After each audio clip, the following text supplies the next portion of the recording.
कलियुग के समाप्त होते ही जो महाकलियुग लगेगा, जिसे जैन दर्शन की भाषा में दुष्मा दुष्मा कहते हैं, उसके बारे में जानेंगे।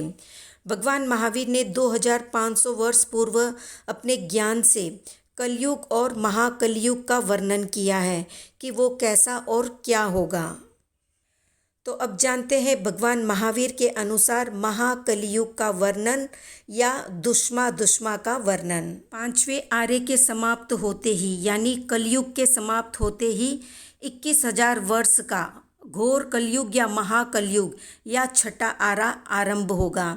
इसके आरंभ होने के साथ ही संवर्तक नामक बड़ी तेज भयंकर आंधी चलेगी। सर्वत्र मनुष्य और पशुओं में हाहाकार मच जाएगा। चारों दिशाएं धूम और धूलि से अंधकारमय हो जाएगी।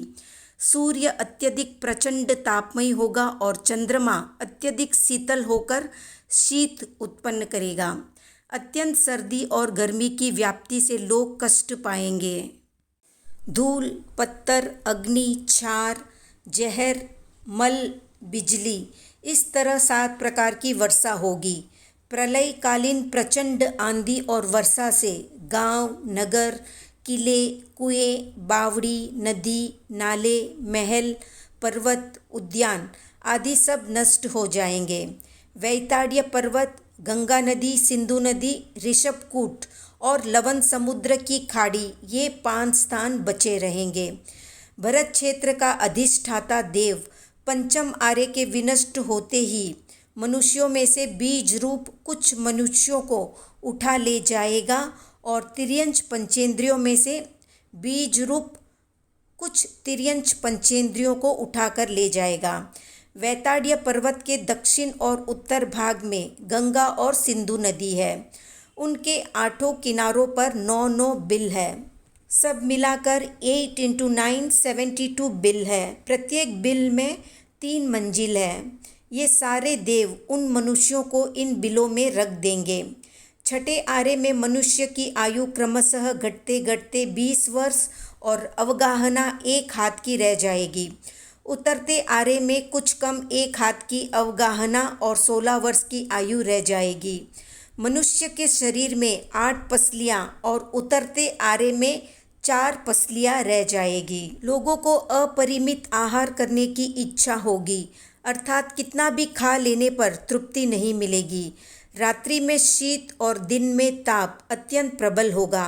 इस कारण वे मनुष्य बिलों से बाहर नहीं निकल पाएंगे। सिर्फ सूर्योदय और सूर्यास्त के समय एक मुहूर्त के लिए बाहर निकलेंगे। उस समय गंगा और सिंधु नदियों का पानी सर्प के समान वक्र गति से बहेगा। गाड़ी के दोनों चक्र के मध्य भाग जितना चौड़ा और आधा चक्र डूबे जितना गहरा प्रवाह रह जाएगा। उस पानी में कच्छ मच्छ बहुत होंगे। वे मनुष्य उन्हें पकड़ पकड़ कर नदी की रेत में गाड़ कर अपने बिलों में भाग जाएंगे। शीत और ताप के योग से जब वे पक जाएंगे तो दूसरी बार आकर उन्हें निकाल कर ले जाएंगे। उस पर सबके सब मनुष्य टूट पड़ेंगे और लूट कर खा जाएंगे। जानवर मच्छों की बची हुई हड्डियों को खाकर गुजारा करेंगे।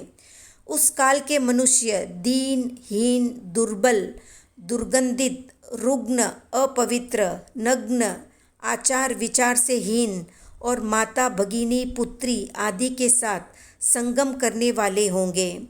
6 वर्ष की स्त्री संतान का प्रसव करेगी। कुत्री और सुकरी के समान वे बहुत परिवार वाले और महाक्लेशमयी होंगे। धर्म पुण्य से हीन वे दुख ही दुख में अपनी संपूर्ण आयु पूरी करके नरक या तिर्यंच गति में चले जाएंगे। इस प्रकार 10 कोड़ा कोड़ी सागरोपम प्रमाण का ये अवसर्पिणी काल समाप्त हो जाएगा। तो ऐसा होगा महाकलियुग या दुष्मा दुष्मा का हाल। क्या आप इस आरे में मौका मिला तो जन्म लेना चाहेंगे? कमेंट में हाँ या ना में जवाब दें। वीडियो पसंद आया तो लाइक, शेयर, सब्सक्राइब करें।